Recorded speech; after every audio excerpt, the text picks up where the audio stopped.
Tes, tes. Cek satu. Assalamualaikum warahmatullahi wabarakatuh. Bismillah, alhamdulillah. Assalatu wassalamu ala Rasulillah wa ala alihi washabihi wa mawalah wa la haula wa la quwwata illa billah, amma ba'd. Bapak-bapak dan ibu-ibu, alhamdulillah kita pagi ini kembali berkumpul di mushola Masjid Baitul Ma'mur.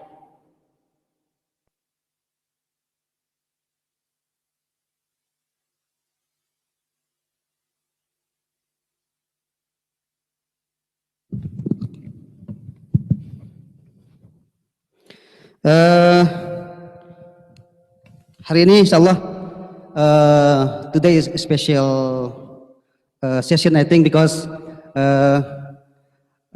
thank you for coming, Brother Ibrahim. Brother Ibrahim is co-founder of Australian Syrian Association, with the activity to support Australian Syrian, what happened is in Syrian from in the past until today. I think he will explain to us what happened there and how to get support, how we can support them in Syria. Last week, Brother Ibrahim prepare some containers, and send the container to Syria, and some Indonesian brothers and sisters as well involved. Not many, but I think it is the starting, because I just know the information from brother last 2 weeks ago. So I just invite some Indonesian brother and sister to involve the project. So if you would like to give donation for Aleppo and Syria, you can send to the brother Ibrahim. Insyaallah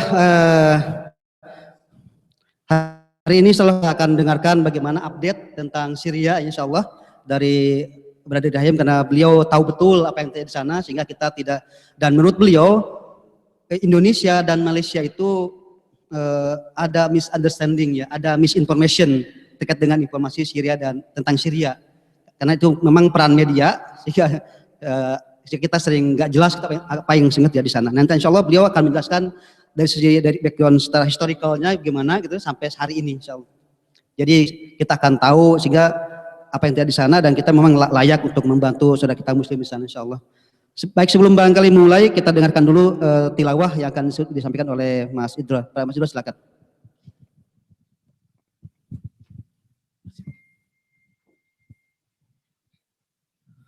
Assalamualaikum warahmatullahi wabarakatuh.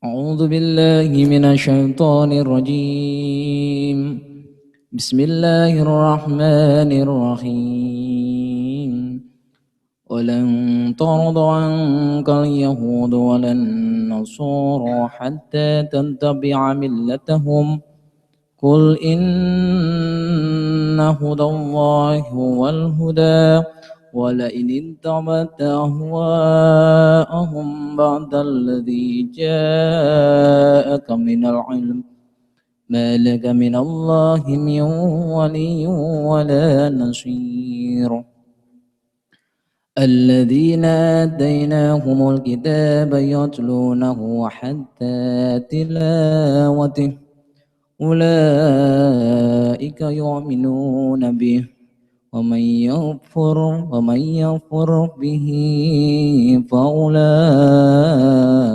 هم الخاسرون يا بني إسرائيل اذكروا نعمتي التي أنعمت عليكم وأني فضلتكم على العالمين واتقوا يوما لا تجزي نفس عن نفس شيئا ولا يقبل منها عدل ولا تنفعها شفاعة ولا هم ينصرون وإذ ابتلى إبراهيم ربه بكلمات فأتمهن قال إني جاعلك للناس إماما قال ومن ذريتي قال لا ينال عهد الظالمين صدق الله العظيم. Jazakallahu khair kepada Masjid Darah yang telah membacakan beberapa isi Al-Quran surat Al-Baqarah.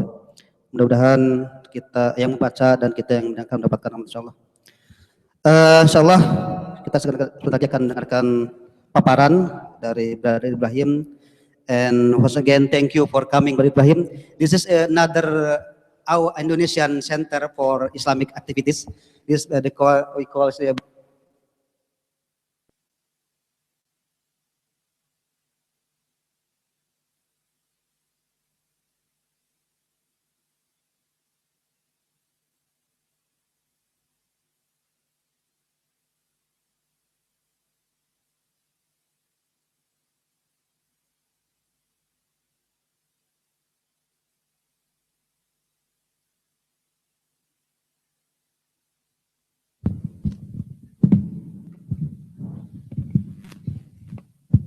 بسم الله الرحمن الرحيم. الحمد لله رب العالمين والصلاة والسلام على سيدنا محمد وعلى آله وصحبه الغر الميامين. رب اشرح لي صدري ويسر لي أمري واحلل عقدة من لساني يفقه قولي. اللهم اجعلنا ممن يستمعون القول فيتبعون أحسنه. اللهم علمنا وزدنا علما يا أرحم الراحمين. First of all, جزاكم الله خير. And now I can be very happy. I've visited all the Indonesian centers. I've been in Westall and I've been in Coburg, and now alhamdulillah I'm here in Leverton. I live in Springvale actually, so Westall is close by to me. Sometimes I go and pray there, but the Coburg one and the Leverton one for me is new ones to me. And I would like to extend the thank to Brother Jamal, who invited me there, and he again invited me here. And mashallah, the response from the Indonesian committee was really amazing. Brothers and sisters, they came and helped us in our project, Containers for Syria, and alhamdulillah, we were able to fill 2 big containers, and inshallah we'll send them soon. I will talk inshallah for roughly 25-30 minutes, and I will open another 25-30 minutes for a question, inshallah ta'ala. Then I will not be talking all the time. I'll give you the mic to ask and inshallah contribute with me. First, Syria. I'm from Syria. I was born in Syria. I was raised in Syria. I'm a pharmacist by profession, and as well I'm a school teacher. And I work in Minaret College there in Springvale. So, and as a Syrian, I can give you, inshallah ta'ala, a better idea about what's happening and what happened in Syria. First of all, Syria actually is part of something called Bilad al-Sham. Bilad al-Sham consists mainly of 2 countries, Syria and Palestine. And after the 1900, when the French and English occupation came to our land, they divided this area into 4 countries. They made Syria, they made Lebanon, Jordan, and Palestine. After 1948, the British government gave a promise to the Jewish community and to give them the land of Palestine. And they gave them the land of part of it. And in Syria, and then we have now Syria, Palestine, Jordan, Lebanon. In Palestine, we have the Israeli and we have the Palestinian. Now, this is all important information to know and to keep in mind, to understand what's happening actually there in Syria. Now, after the fall of the Ottoman Caliphate, the French came and they occupied Syria.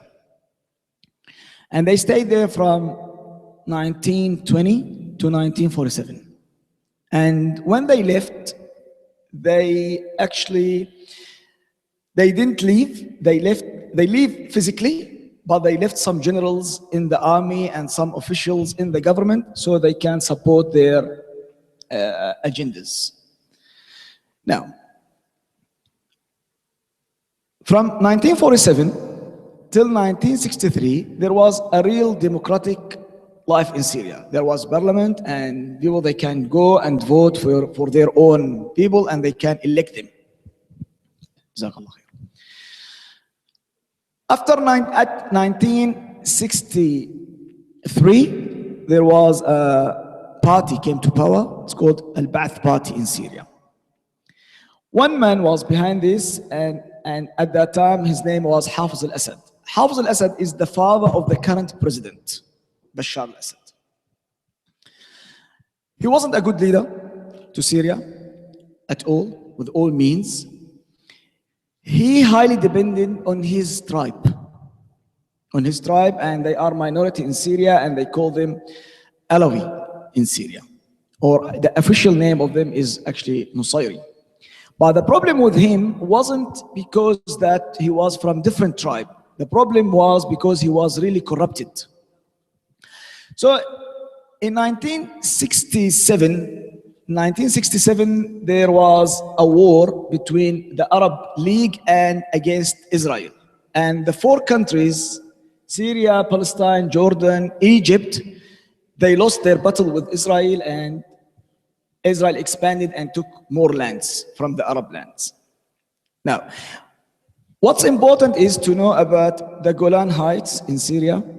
They are really high, like small mountains, and you can see the entire Palestine from on top of them.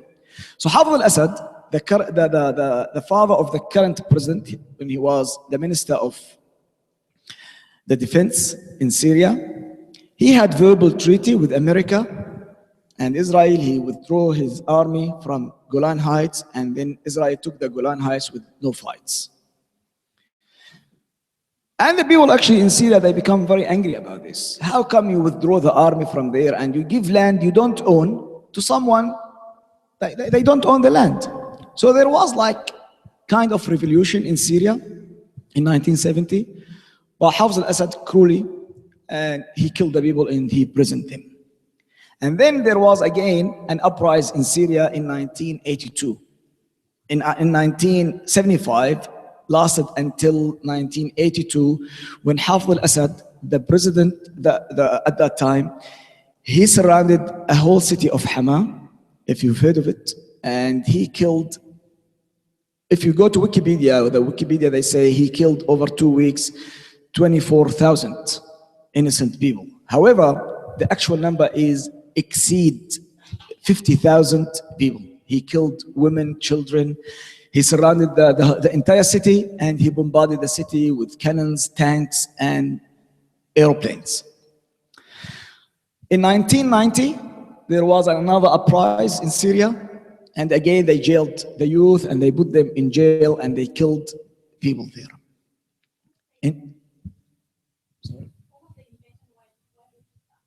Because he doesn't want anyone to say no to him. Because people, they need free elections. He's been president since 1970 with no free elections. He's the only candidate. You can only vote for him or you go to prison.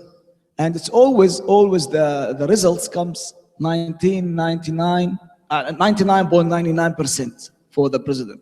However, more than 80% of the people of Syria, they don't want him as a president. So now we are in 2000. In 2000, Hafiz al-Assad passed away. Hafiz al-Assad is the father of the current Bashar al-Assad. He passed away in 2000. The night before he passed away, there was like the foreign minister of America by the name of Madeleine Albright. She came to Syria and she spent like half a day in Syria and she left. No one from the Syrian knew what happened to Hafiz al-Assad, but apparently he was dead. And only the Americans, they knew that he was dead. So they came and they made sure that the power to come to his son, Bashar al-Assad. So to continue the legacy of his father. Now we'll highlight on this now. Now people, they think that America is against Bashar al-Assad or Bashar al-Assad is fighting America. This is a big myth. This is illusion. We'll talk inshallah about it. In 2000, Bashar al-Assad was 36 years old. The constitution of Syria, by the way, Syria, the official name of Syria is Syrian Arab Republic. And in the Republican system, you can't give power to your son. It's not a kingdom. So the son can't inherit the president. Should be like elections, should be free elections, should be parties. Anyway, the parliament of Syria, and by the way, 90% of the parliament members in Syria, they are appointed by the intelligence forces in Syria. So no one vote for them. So the president himself choose who would be in the parliament. However, in all other countries, the parliament represent the people of the country. But in Syria, the members of the parliament, they are appointed by the president himself. So he knows that no one will say no to his policy. Now, in 2000, this puppet parliament in Syria, they had a meeting and they allowed to a son of a president to become a president. They changed the constitution and they minimized the age of the president, because in the constitution of Syria, the age should be 40 and above. And that man was 36. So they made for him like a sale or Boxing Day sale. You know, when you go to Kohl's, or there is today sale. And in Syria in 2000, we had a sale. We reduced the age of the president from 40 to 36 to suit that guy. His name Bashar al-Assad. People, they said, you know something, we want to live peacefully. Let us give him like a chance. So he's a young man. He studied medicine and he looks all right to us. Let's give him a chance. But days passed and the poor people become poorer and the rich people, they become richer and richer, and the middle class in Syria disappeared. So either you are very rich or you are very poor, but not poor like you have nothing, but you can see the gap between the two classes, you know, in Syria.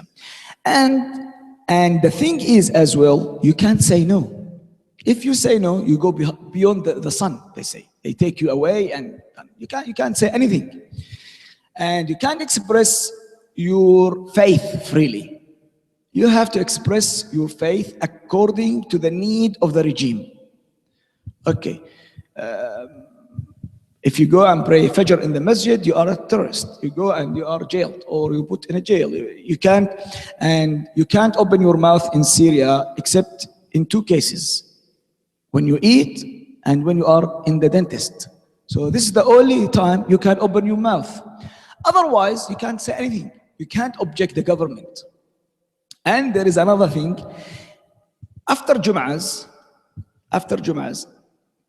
chatting and socializing is not allowed for group more than one person. So you have to buy by yourself, okay? So you go after Jum'ah, you are not allowed to talk to more than one person, which is you. So it was really bad. It was really bad. Look, because of I was, you know, they considered like pharmacists, engineers, doctors, they are highly educated. I was treated well, by the way, by the regime. To be honest, I was treated well as a person, but as a nation, it wasn't. So I was really upset. Okay, Alhamdulillah, Allah has given me an opportunity to be educated and to have a good position in the society. But what about those who are less fortunate? Why? For example, you know, I'll give you an example. If I go to any place in the government, they serve me before anyone else because of the position I hold, which is wrong. It favors me, but it hurts me because this is wrong. Someone who was waiting for a long time in the queue, why someone who just arrived now gets served first? I'm just giving you a small example. Just giving you a very, very, very small example.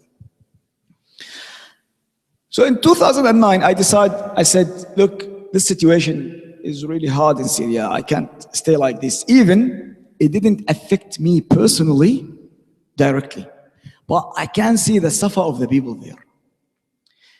Anyway, this is the situation.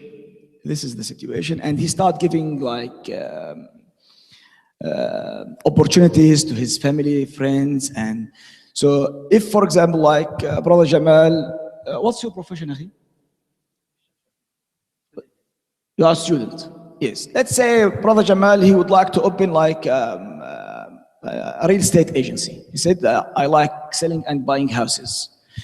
He fill all the papers and he go to the officials, say, I want to have a big company. And then an officer from the army or from the security forces, he comes to him. He said, okay, Jamal, your papers, they look all right. And mashallah, you have brilliant ideas. Well done, good on you. But I want to be a partner with you. He said, okay, Jamal, okay, want to be a partner. How much you want to pay? 0%. And what's your contribution? I will sign the paper for you to let it go. And how much you want? 51%. Jamal says, well, this is not fair. And then the man takes the papers and throw it in the rubbish bin. Okay, it's not fair. You can't do your business. Either you have to have a partner from the royal family ruling there in Syria, and they do nothing for you. Just their names on the paper. They don't. You work. You pay the money. You take the risk. If you lose by yourself. But if you win, they need 51%. And actually, really, it is really corrupted there. It's really, there's big corruption. So, and on top of that, there is no real support to education or research. The University of Damascus, when it was established long time ago, it was really highly ranked around the world. Now it's barely recognized in the world. Maybe it's number 1,262. I don't know, maybe. But it's really, really low. So there is no big invest in research. So there is no interest in bringing the nation up. It's just to suck the wealth and to stay in power. So it was really bad. And the people of Syria, they fed up. They said enough is enough. And when the Arab Spring happened in 2010, started, and actually this is the case not only for Bashar al-Assad, all the Arab leaders, with no exceptions, all the Arab leaders are corrupted. I'm not talking about the nations. The nations are like you and me. They are really like a live nation and they are good and they have, but the leaders there are really corrupted and they don't want to do anything for their people. So the people of Syria, they said, okay, we are not any exception from any other Arab countries. We need actually, in March 2011, the people of Syria, they said, we want to have a protest, a peaceful revolution. They call it a dignity revolution. Because I tell you something, Akhi, sisters and brothers, look, Islam actually taught us that dignity is something important. You can live without car, you can live without luxury clothes, but you can't live without your dignity.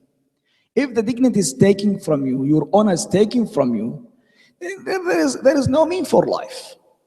And actually this is a common human concept. So the people, they said, all what we need is, we need our dignity back. We need to choose our leader. Anyone on earth, they have the right to choose their leaders. So the people went into streets in masses. Their only demand was, we need free elections. Ya akhi, for how many long you wanna rule us? Your father before and now you, and he's preparing his son. His son is 5 years old and he's preparing him to become a president. And imagine, so it's really bad. So the people said, all what we want, akhi, let's have a free, honest elections. And if the people elected you, stay as a president. And of course, his ego inside and his inner and said, no, People that went into streets peacefully, with no weapons, nothing. I said, okay, we need free elections. We need free elections. That's all we need. So what happened is the army, they start open fire on the bare chest protesters, and they massacred them in masses. Happened once, twice, 3 times, 4 times. My home country, my home city in Syria, it's called Homs. It's in the middle of Syria. They witnessed so many massacres by the Bashar al-Assad current president. If you can Google and go see Al-Hawla massacre, and you will see how the forces of Bashar al-Assad with knives, they slaughtered kids and women, and they throw them naked on the streets. So just to stop the people from protesting against him. And so many massacres happened. Then the people of Syria, they said, Akhi, if we want to be like this, we will be slaughtered like sheep. One after one, one after one, one after one, and no one can stop this beast, this wolf, from eating us. Then every suburb, they decide to have some small weapons, like gun machines, something like this, to protect their own families. This is all what they decide to do. And then the officers in the army, they said, oh, this is wrong. We are killing our own people. So many officers and soldiers, they start leaving the army of Bashar al-Assad. And they established the Free Syrian Army to protect the people first, to protect the land, and eventually to remove this regime and to establish a democratic, real, free elections and free life, free democratic life in Syria. So, okay, myself and the brother, we run for presidency. Anyone can run for presidency. So if you are good enough and the people trust you, and so they will elect you. So at the end of 2011, the Free Syrian Army was formed. And there was battles between the Free Syrian Army and what left in the army of Bashar al-Assad, this corrupted regime. The Free Syrian Army was about to win and start liberating cities one after one, and then Bashar al-Assad felt that he is really in danger. So he called the Hezbollah. Hezbollah is actually an armed Shia militia in Lebanon. And I will surprise you, they are in Lebanon, but they give bay'ah to Iran. So they are actually, they receive their orders from the Iranian regime. So if Khamenei says to them, go, they go, come, they come, die, they die, wake up, they wake up. So the leader of them, his name Hassan Nasrallah, he already gave bay'ah a long time ago, 25 years ago, to the ex-president or leader of Iran, Khomeini. So he has no choice. So Iran ordered them, go and fight in Syria. And they start supporting Bashar al-Assad. And if you can go Google, there's a place they invaded called Al-Qusayr in Syria. And they slaughtered people in masses as well, the Hezbollah militia. Even though with support of Hezbollah, Bashar al-Assad couldn't survive. What to do? He needs to now the Iranian to come and support him. And of course, all the way, Russia is supporting the regime politically so far and providing him with weapons, and Iran paying the bill. So millions of dollars was paid to Russia to provide Bashar al-Assad with weapons. And who pays the toll was Iran. Now, and after Iran has no enough money to pay Russia, if you remember, maybe 2 years ago, the international community, they released some money to Iran. They call it the nuclear treaty. So Iran, they said, we stop making nuclear weapons, but you release some frozen assets for Iran. And actually Iran received billions of dollars so they can continue support Bashar al-Assad in his war against his people. So actually it is an international conspiracy against the people of Syria. Now, in 2000, when America invaded Afghanistan, so many Afghan people, they fled Afghanistan to Iran. And this from a tribe called Hazara. And the Hazara is the Shi'i tribe of Iran. So Iran hosted them, but they didn't give them any rights. So they are not normal citizen, nothing, and they were a big, huge number. When the revolution started in Syria, Iran said to them, go fight in Syria and we'll give you permanent residency in Iran. So, you know, so Iran is not sending their own soldiers. They are fighting with the poor people. They are just refugee, poor people. They don't know anything. Go and fight in Syria. They send them in masses as well. They don't know the land. They don't know the language. They know nothing. They send them to death. And this is actually something really, really bad. And both parties are wrong. The Afghan, they shouldn't accept this, to go and kill their brothers. And the Iranian regime, actually, there is no shamelessness in the Iranian regime. So they want to achieve their agenda. Now, even though this failed, and Bashar al-Assad couldn't stop the revolution in Syria since 2011, and now we are at the end of 2016, 6 continuous years. Now, Aleppo in the north of Syria is very important for both Iran and Russia. So Iran and Russia, they want to evacuate the city from its own people. Now, I want to stop here for a moment. Now in Syria, the country is not that big. In population is more than Australia, 25 million. 25 million. And now we have 12 million refugees inside and outside Syria. So 12 million, they were displaced from there. My entire family, like we count like maybe in thousands in homes. Everyone now is living in a different place, not in his own. And my family now, we are in all around the world. Some in Asia, some in Europe, some in America, some here in Australia. So all families are split apart because of this bad situation there. Now, Aleppo is a very important city for both Iranian regime and for the Russia. So Russia, in the last year, involved heavily. Yep, we'll tell you inshallah. Is there any whiteboard here so I can draw something? If not, it's fine. I can explain inshallah without it. Okay. So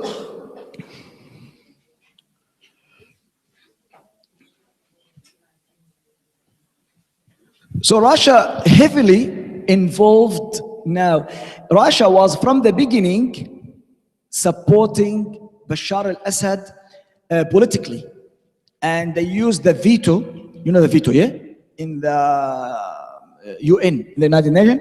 So many times, every time someone would like to propose a punishment against Bashar al-Assad and his regime. So 1 year ago or more, Russia, actually 1.5 years, Russia heavily involved militarily on the ground. But they didn't send men. They start sending jet planes and rockets. And they start using rockets from the Black Sea. Do you know what's the Black Sea? Black Sea is the north of Turkey, south of Ukraine and Russia. They have ships there, and they start doing some experiments on the people of Syria, using the new weapons and using new strategies. And this mad person in the Kremlin, the criminal Putin, he's using the chemical weapons, using every new weapon. They want to try it. I don't want to make damage here. Good. Yeah. And they've been trying to take over Aleppo now for more than 8 months. They besieged the city first, and then the Free Syrian army broke the siege, and then again they sieged the country, the city, and now eventually, because the people in there, they are really besieged inside, and they don't have anti-craft. Imagine, subhanallah, may Allah protect all of you and protect us. But imagine like aeroplanes like 2,000 meters above you, and you can't see the aeroplane, but only what you can see is the bombs coming from everywhere. You are at home, you don't know. It will come. And now in Syria, there are cities under the ground. The people with their own hands, they digged city under the ground, and they live actually under the ground. So just to try to survive for one extra day. Now, what we can do actually, we need to advocate for them politically. We need to say to them, there are 2 extra points because they are very important. Now, when Iran failed to help, and before Russia involved, in 2012, suddenly and from nowhere, we found that a group of people came from Iraq, and they formed the Islamic State of Iraq and Sham, which is called ISIS. They came, and people, they have no idea about their agenda, they have nothing. And they played big role in killing the Syrian people, not the Assad regime. And they played really a big role in trying to make the revolution to fail. I'm expecting some questions about it, so I will leave it when you ask me, inshallah. So I will, instead of repeating it twice, so I will answer the questions specifically. And remind me to talk to you about Mosul as well, Al-Mosul in Iraq, and what happened and the conspiracy there. So even ISIS failed to bring the Syrian revolution down. So Russia eventually involved, and they are trying their best to kill as many people as they can. So in response, what we can do actually, like in 2 weeks, we went to the street and we had a big protest, and many thanks to everyone who participated and contributed to that one. And actually in 2011, a group of Syrian people, they established Australian Syrian Association Victoria. Please go to this website, go to our Facebook, like it, and see our work, and see how can you support this Australian Syrian Association Victoria. So, and if you can to the Facebook of us and you see the great work, alhamdulillah, we are doing, Australian Syrian Association Victoria, and you see our Facebook page. Go to our Facebook page and you will see our live videos and posts. And we started a winter campaign. Now the temperature in Syria, you don't know this kind of weather in Indonesia, mashallah, it's always hot and warm in Indonesia, isn't it? And if it's 10 degrees, it's freezing, isn't it? Yeah, but in Syria it's -5. Now, at the moment is -5, and we have many people under trees and they are in the tents. And so our aim was actually to send them like aids, like blankets. And I know this is not enough. But we are trying to ease their hardship. And as Prophet Muhammad said, من أزاح كربة من فرج عن أخيه كربة من كرب الدنيا فرج الله بها عنه كربة من كرب الآخرة. Whoever ease a hardship on his brother in this life, Allah will ease a hardship for him on the day of judgment. So this is our motto actually, to help our Syrian brothers, and we want actually the Syrian to stay in Syria. We actually, and even the Syrians, they don't want to come anywhere. They don't want to become refugees. MashaAllah, our country is really, really, really a rich country. We have everything. We have water, we have mountains, we have grains, before this regime came to Syria, there is no poverty in Syria.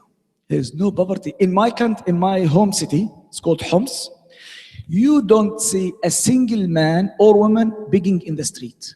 None. There is no single one in the street begging. But not because of the government, because of the local communities. We had an organization called Jam'iyatul Birr wal Khadamat al-Ijtima'iyya, like the Association of Good Deeds and Social Activities. They build hospitals and they have patrol people, they go around. If they find someone is begging in the street, they take them. If they are fake, they are rich, but they are begging, they take them to the authorities, to the police. But if they are really poor, they take them, they give them free medication. And if they have any kind of work, like if they are really like skilled, they provide them with some money to start their own work. And they teach them. So in Homs in city, you don't see anyone is begging in the street. This is before now. So what we can do actually, what we can do is to try to send as much aid as we can. And alhamdulillah, we just finished 2 big containers, 2 40-foot container. You can see the pictures there, inshallah, in the Australian Syrian Association, Victoria. What else? Don't keep silent. Don't keep silent. Prophet Muhammad ﷺ said, سيد الشهداء حمزة ورجل قام إلى إمام جائر فنصحه ونهاه فقتله. The master of murders is Hamza. And a man here is not a male. A man is a mankind. A man, male or female, who goes to an oppressor leader and he says to him, stop oppressing people. And that leader kills him. So this man or woman, and Hamza will be in the same rank in Jannah. So Prophet Muhammad didn't ask us to be violent, but Prophet Muhammad and Islam ask us to be vocal. So when Brother Jamal actually told me to come and talk, I said, I will come. Because it's obligation on every human being. The people of Syria, they have no voice here in Australia. So we need to be their voice. We need to be their advocates. We need to support them. So we go and talk, and we would try to say that Bashar al-Assad is not fighting terrorists in Syria. He is the terrorist one. He has the planes, he has the tanks, he has the rockets. He is the one who killing people in masses. So he is the terrorist one, and his propaganda of fighting Daesh, inshallah we'll talk about it now, if I have questions about it. Now it's really a propaganda, it's a fake. What he's killing is, you can see the pictures on the, look, deliberately I didn't bring with me any photos. Because I'm not the man of begging emotions. I wanted to put facts on the table. You can see it. You can see it everywhere. And now they took over Aleppo. Where is the terrorists they captured? They only killed men, elderly men and women and children. This is only what you can see there in the footages. So I will, inshallah, end up here. And at the end, I would like to thank you again for giving me this opportunity. And please, please don't hide any question. Any question comes to your mind, now or later, send it to us on Australian Syrian Association. And by the way, Australian Syrian Association Victoria is a registered organization here in Australia. And we have license to collect charity and work with the government agencies. And we are allowed to work and send aid to Syria. So we are officially registered here in Australia because we are actually Australian. I'm an Australian citizen, and I have dual citizen. I'm Australian and I'm Syrian. So our organization is registered here, and the government, they know about us, and sometimes we have meetings with them and they come and talk to us. So everything we do in Australian Syrian Association Victoria is open. We don't hide anything, and we don't have anything to hide and say, no, we are not going to talk about this. We talk about all our activities, and we show all the pictures, and we have live videos. So we have nothing to hide. And I will end up here, inshallah ta'ala. So feel free, please, if you have any questions, to ask me. I will be, inshallah, with you. Jazakumullah khair, and may Allah reward you. Jazakumullah khair, Brother Ibrahim. Now is Q&A session. So if you have any question, please Brother and sister, Bapak Ibu silakan kalau ada pertanyaan.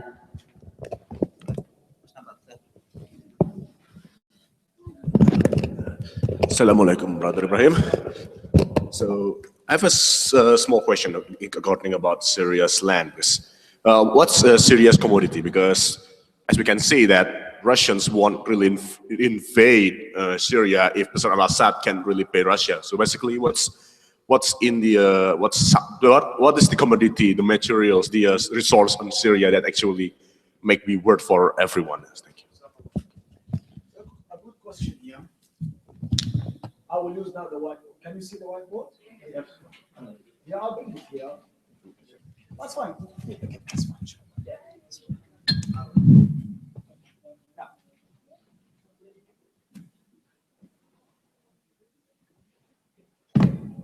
this is now a small map of Syria.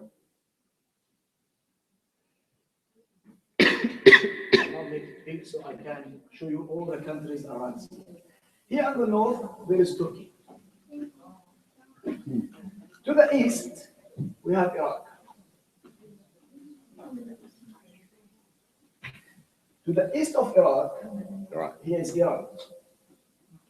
And now, by the way, Iran took over Iraq. So Iraq now, I can say that Iraq now is nothing but an Iranian state. The Prime Minister of Iraq and the officials in Iraq, actually, they take orders from the Iranian regime. We accept this, or we don't accept it, is official or not, but this is the situation. So anything Iran wants on the international or the foreign policy, Iraq will apply it. Then here's Syria. And here is actually the Mediterranean Sea. The Mediterranean Sea. Here you have Lebanon. We share borders with Lebanon, and here is Palestine. And here is Jordan in the south. I hope this is clear. Now, Iran wants a corridor through Syria to the Mediterranean Sea to transport and to ship and to take their oil. Instead of going all the way through the Gulf to the Mediterranean Sea, they can go short way. They can go this way. And if they think, if Bashar al-Assad is gone, their oil will stop. So they've been building this now, what's called like pipes and these things. Now, here in Iraq, they control the area. And they want to continue all the way to the Mediterranean Sea. Now, this is one of, and actually, they have two agendas. One financial and economic, and one is religious one. Damascus is considered in the hadith of Prophet Muhammad is a place where Isa will come eventually. At the end of the day, that Isa will come in Damascus, and the Mahdi will appear somewhere there, and then Iran would like to control Damascus and Mecca. So they want to take over Damascus and Mecca. So this is on the religion. So for them, Damascus and Mecca, they are really important. Now, for Russia, which is here, Russia actually is surrounded. Russia is really surrounded. Turkey is in the south. Here is Europe. Like there is a block for Russia. If Europe are united against Russia, so they can apply really hard sanctions on Russia. So they can't transport their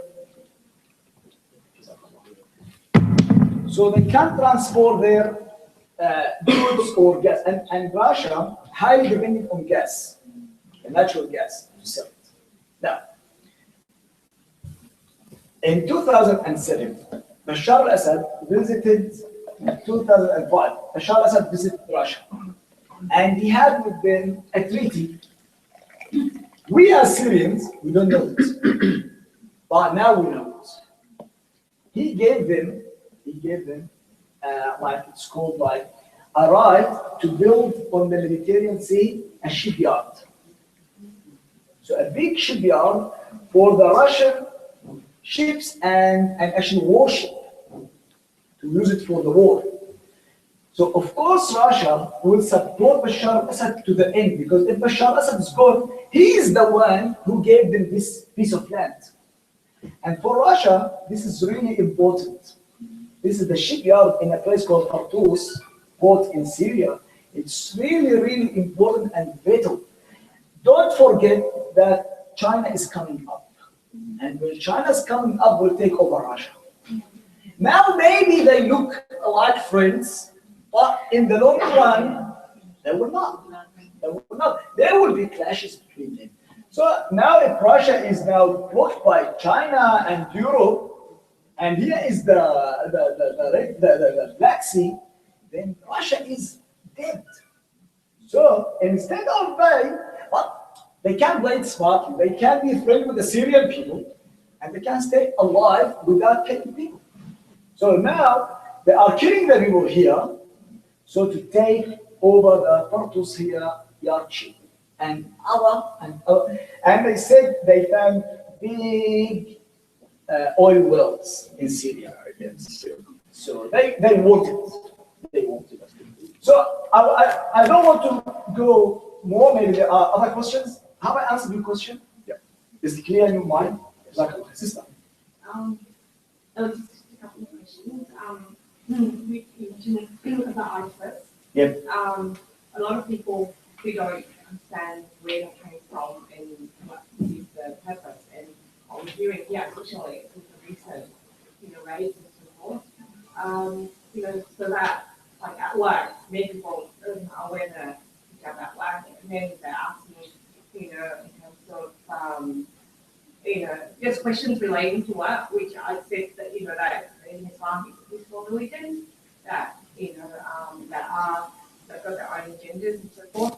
How is the people from being infiltrated here in Australia, the way that they do it? I suppose a lot of the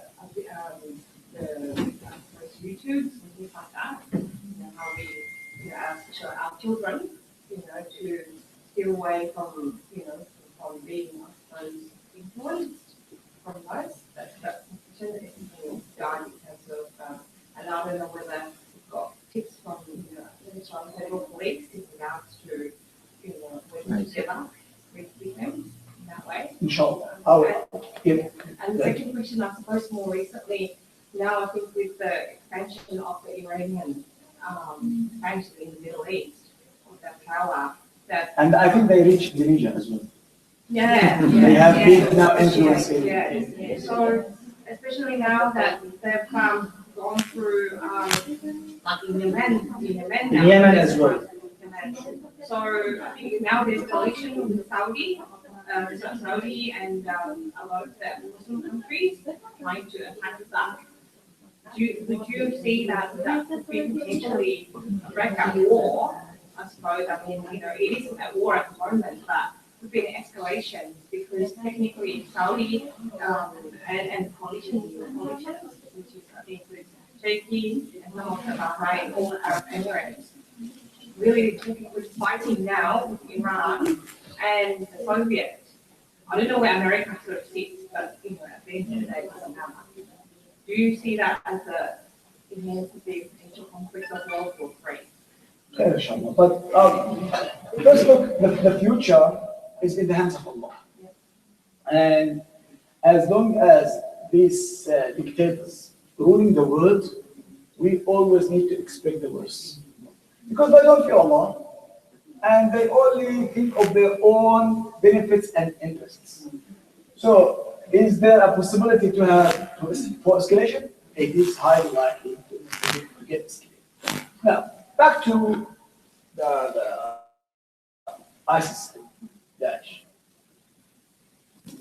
After the invasion of Iraq, there was a group, they called them the Islamic State of Iraq. They called themselves the Islamic State of Iraq. We didn't hear of them. They did nothing, just sitting there peacefully. And then the Iraqi regime captured all their leaders and they put them in prison. when the Syrian revolution started, suddenly came to the news that some or many leaders of the Islamic State of Iraq, they managed to escape from the prison. How they managed to escape, I don't know. Of course, someone opened the doors for them. What has come to my attention is, I'll tell you something. My uncle, in 1982, he was... Okay. In 1982, my uncle and some of his friends, he was in year 11 in school. He was in year 11 in school. He was jailed by Hafez al-Assad regime. And he stayed in the prison for 12 years. And later on, Hafez al-Assad, they released some of them. They were present on a political interest because the government, they claim they are against the government. What an year 11 boy can do to a government? He was jailed actually in Syria, and when him and his friends were released, they were really skinny and they were really weak because of lack of food. And my uncle himself, he was released blind from the prison. So he entered the prison, he can see, and when he left the prison, he was totally blind and he can't see. Now, what I'm trying to say here, and you've seen what happened to the prisoners in Guantanamo, true or not? They are really skinny and they were tortured and. Now, when they released the footages of this group of people when they were released from Iraq, and Iraq is not that a very big democratic country and they are really fan of the human rights. No, I was expecting to see people on wheelchairs with broken arms, broken legs, but the people they released, they are really well-built men with big muscles and with the long beard and with weapons with them. And I looked, are these people, they spent 7 years in a jail? They don't look like someone who they look like someone who was being training for something. Make sense to you? So if one was present for 1 year in a prison like these ones, they can hardly walk. They get like punished and hit every day. But these people, mashallah, they are strong and well built, and the gun machines are in their hands. I said, there's something wrong here. And then this happened when the Syrian revolution started. And then this group of people, they migrated from Iraq to Syria. And no one knew their leader, his name Abu Bakr al-Baghdadi or Ibrahim Awad. No one knows him. No one actually knows him. No one knows about his knowledge, about his faith, about his practice, about his taqwa. No.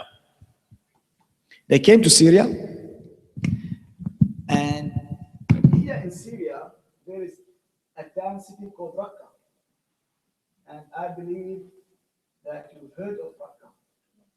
Raqqa was one of the early states or cities in Syria were liberated from Bashar al-Assad, and the Free Syrian Army took over Raqqa. And now these people came from Iraq and they look nice and Assalamu alaikum brothers, how are you? And you know, they at the beginning, they were really nice and we're here to support you. You just ask, you want to move this chair, we'll move it for you, we'll bring you water, whatever. So they were very nice at the beginning. So Bashar al-Assad sent an army from Damascus to take over Raqqa. And the Free Syrian Army, they went to fight him. So the city became almost empty. Then those people who came from Iraq, they said, you go fight him and we'll protect your back from the back. They said, okay. So the Free Syrian Army went to fight Bashar al-Assad and they defeated him. And when they come back to their city, they said, get out from here. It's not your city anymore, it's us. And they declared themselves Islamic State of Iraq and Sham. So they didn't even liberate the city from Bashar al-Assad. They just took it from all people. Imagine like I'm a youth brother. I claim that I'm your brother, and you are going for overseas for 1 month and say, brother, this is my car key, please take care of my car and take care of my house in my absence. And when you come back from the airport to your house, say, okay, this is not your home anymore. Okay, Habibi, I just gave you to look after it. They said, no, get out from here, and they go like walls and this, and they start shooting them. And the brothers in the Free Syrian army, they said, okay, just leave them for now, let's focus on Assad. And this is when they start attacking the Free Syrian army, and they say, these are kuffar. And let's fight them. I say, why you don't fight Bashar Assad? They said, no, we need to fight this first. Then what happened is the Free Syrian army and other people here in Syria, they split into two armies, one to fight Assad and one to fight ISIS. So now that the Free Syrian army was about to take over Damascus, when these people emerged here, and they start stabbing them from the back. Now, and they claim they are Muslims, and all what they kill Muslims. And then, anyway, subhanAllah. Now, and then the Free Syrian army in the north, they start fighting ISIS here. And they liberate all this area from them, and now about to attack Raqqa. And khalas, finish ISIS, and inshallah in 2 months we'll take over Bashar Assad, and the war finished, and everyone goes back to their normal life. Overnight. And remember, the leaders of this one was in Iraq jails, claimed to be in the Iraqi jails, true? Now, overnight, we've heard in the news that the Iraqi army withdrew from Mosul. You know the Mosul? Mosul, yes, Al-Mosul called in Arabic, Mosul. The Iraqi army, they left Mosul, and ISIS took over Mosul. And they took all the weapons, and they took all the four-wheel drives and cannons, and the Iraqi army left in the bank of Mosul $400 million in cash.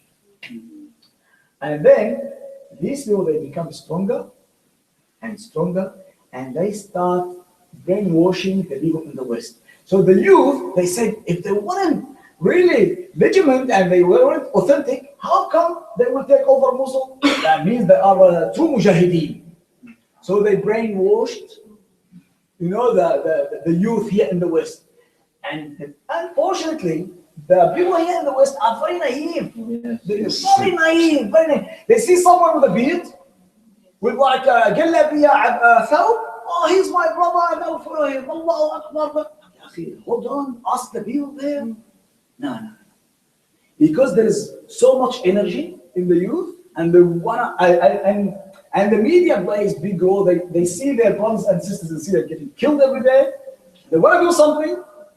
Instead of doing something good, they join the wrong party. So this is what happened actually. This is what happened, and this is how they play it. They are very good, and now I believe they are really supported by the Iranian and the Syrian regime. Until this moment, there is no fight between, and actually, their role here is to protect the oil tubes coming from Iran to the sea. So if they are really fighting Iran and Bashar al-Assad, in Aleppo, there is no ISIS. However, next to Aleppo, there is a small town next to Aleppo where Assad regime are here and ISIS are here, back to back, and they don't fight. There's a checkpoint here for ISIS, and there's a checkpoint here for Assad, and every day, good morning, how are you? I'm fine. So they are not genuine, and they are fake just, and everyone is using the name of ISIS. So everyone has some people, they want to get rid of them, let them go and join ISIS, and they will get killed. So actually, we need to give all this information to our youth, to our kids, that these people are not genuine actually. And until this moment, I'll tell you something. La qadar Allah, if Bashar Assad win eventually, he will wipe them again. But at that moment, they have shared interests. Okay? The leaders will stay leaders, and who will get killed? The youth, our youth. Make sense? So the leaders, they stay because where is this the Khalifa? Where is he? It's no one knows where is he, what's he doing, and he went once on the member and he gave khutbah. No one knows him, and he didn't say for his agenda how can he put it, and now he's hidden. Where is he? What's he doing? So we need to raise awareness about two things: that Bashar al-Assad in Syria, I'm talking about Syria. Bashar al-Assad in Syria is the main source of terrorism, and ISIS is fake, and they don't represent us, and they don't represent Syrians, and they don't represent Islam at all. Akhi Prophet Muhammad ﷺ, when he came, he brought peace and love. These people, they brought hatred. What kind of benefit Muslims got from these people? Nothing on any scale. So how come? No, they are 100%, they are corrupted, and there is a hidden agenda behind it. There is a hidden agenda. So I hope that I made this a little bit clearer. We can talk more, but I think it's enough for now talking about this, inshallah. But if you have further questions, maybe later. But I hope that I answered your questions. Maybe you can take sister and then sister. So. The last 1 month, I've been looking the photo and the video from Facebook or YouTube. I just want to know the truth. Is it really that bad? Like the woman get raped, kids get killed, and there's no hospital anymore? Sister, look, I'll tell you something. Actually, these photos are not, they don't represent the real situation. The real situation is worse. These photos, I'm telling you, sister, now I'll tell you something. Now, if I go home now and I open the hot water and I can't find hot water, I start crying. There's no hot water. They don't have water. They don't have water. If a child starts crying in the middle of the night for Panadol, there's no Panadol for them. There is nothing. They live with the bare minimum. This is the scenario happened in Syria over and over. I called one of my friends there in Syria one day, like when they were besieged in Homs. I said to him, how are you? Good, alhamdulillah. I said, what did you have today for lunch? He said, grass. They cut the grass and they eat it. So the situation is really hard. Sister, when we see the photo doesn't show you the pain.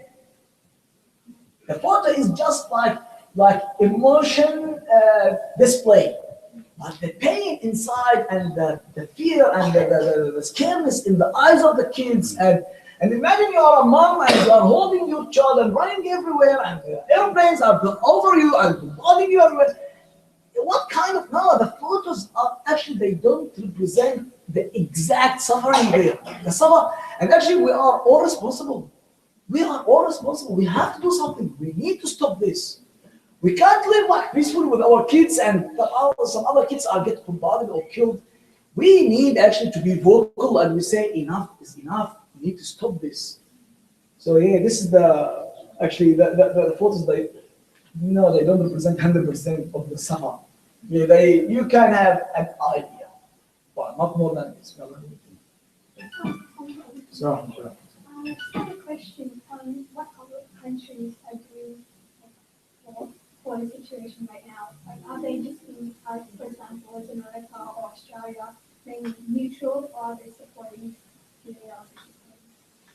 Yeah, thank you for the question. Now, I tell you something. This is a table, and this is Syria. Okay? Is this table is light or heavy? It's light, isn't it?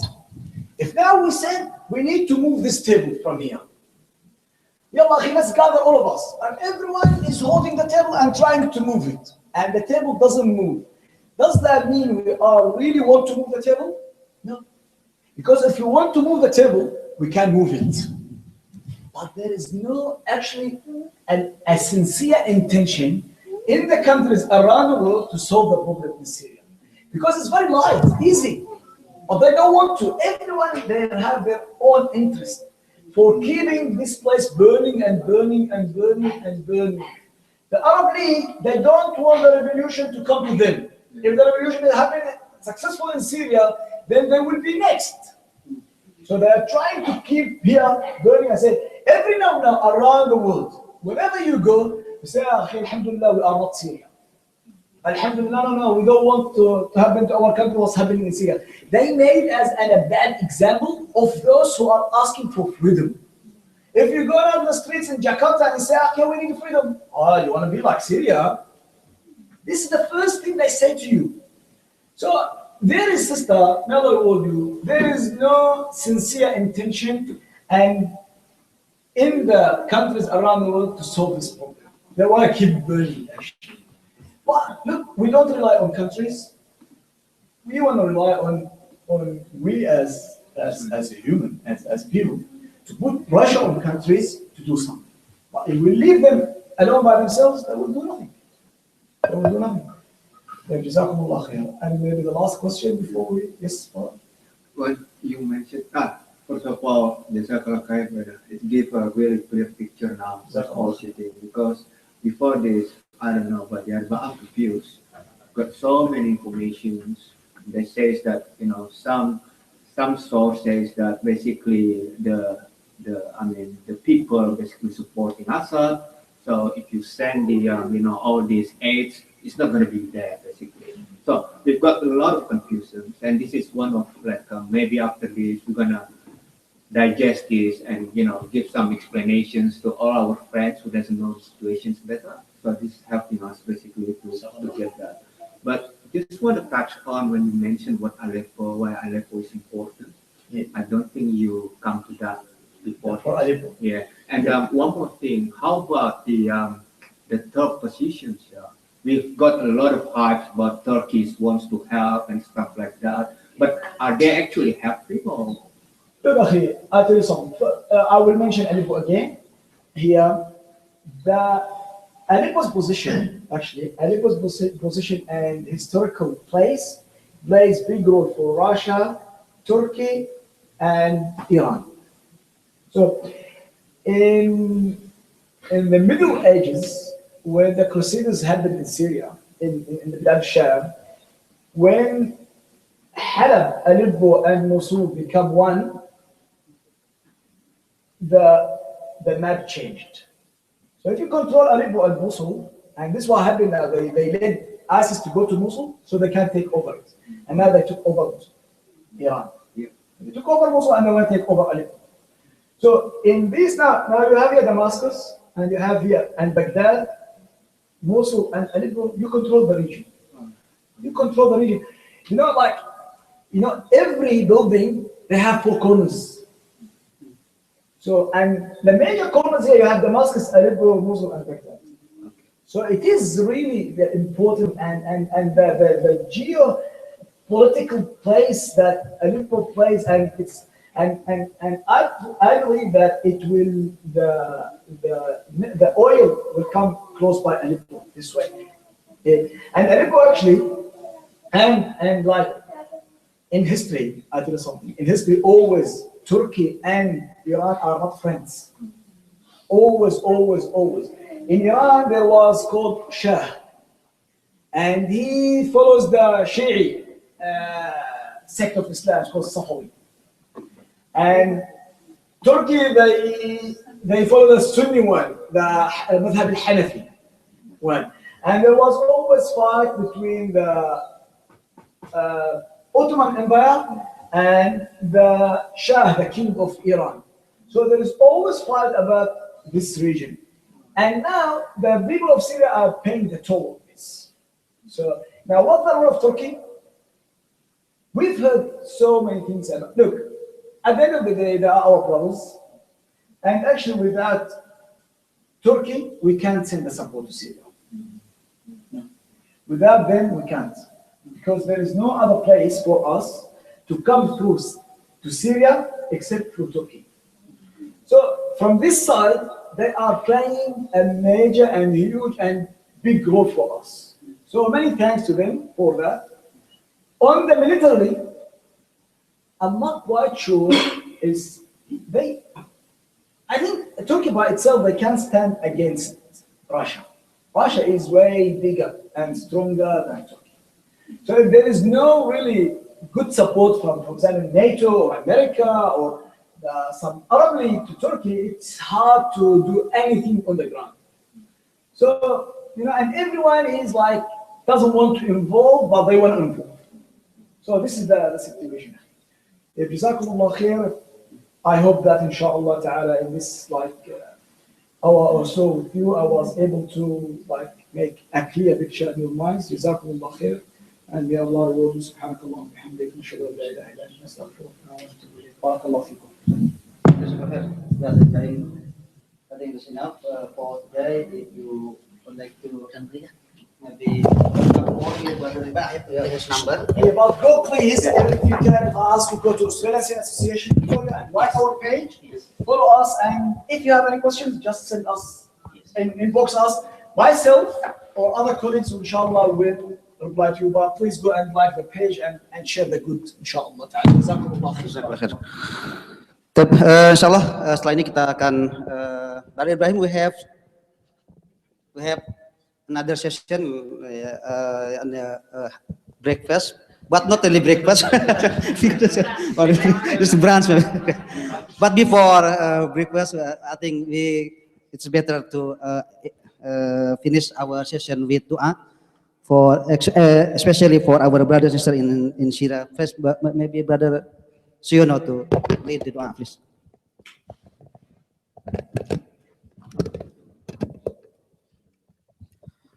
Bismillahirrahmanirrahim. Assalamualaikum warahmatullahi wabarakatuh. Let we start by saying istighfar 3 times. Astaghfirullahaladzim, astaghfirullahaladzim, astaghfirullahaladzim. Na'udzu billahi minasyaitonir rajim. Bismillahirrahmanirrahim. Alhamdulillahi rabbil alamin wassalatu wassalamu ala asrofil anbiya'i wal mursalin wa ala alihi washabihi ajma'in. Allahumma arhamna ya Rahman, Allahumma ighfir lana ya Ghafur, Allahumma afu anna fa innaka afuwun karim. Rabbana ighfir lana dhunubana wa liwalidayna warhamhuma kama rabbayana shighara wa li jami'il muslimina wal muslimat wal mu'minina wal mu'minat al ahya'i minhum wal amwat wa tabi' bainana wa bainahum bil khairat bi rahmatika ya arhamar rahimin. Rabbana la tu'akhidna in nasina aw akhta'na.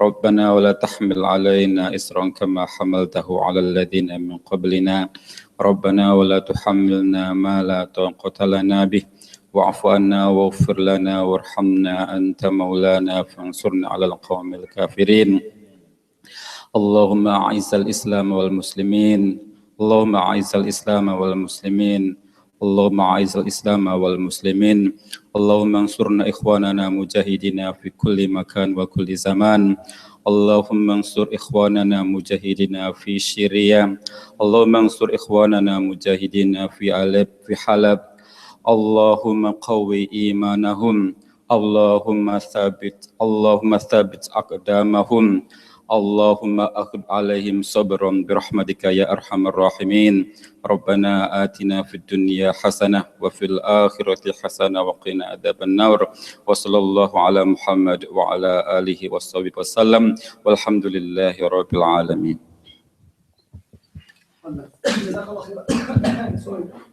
Plan was my family to come with me. Yeah. But sorry, they couldn't make it. We had a big day yesterday, and my son didn't sleep till late. So my wife and my son and brother couldn't make it. So my apology to all sisters. Yes.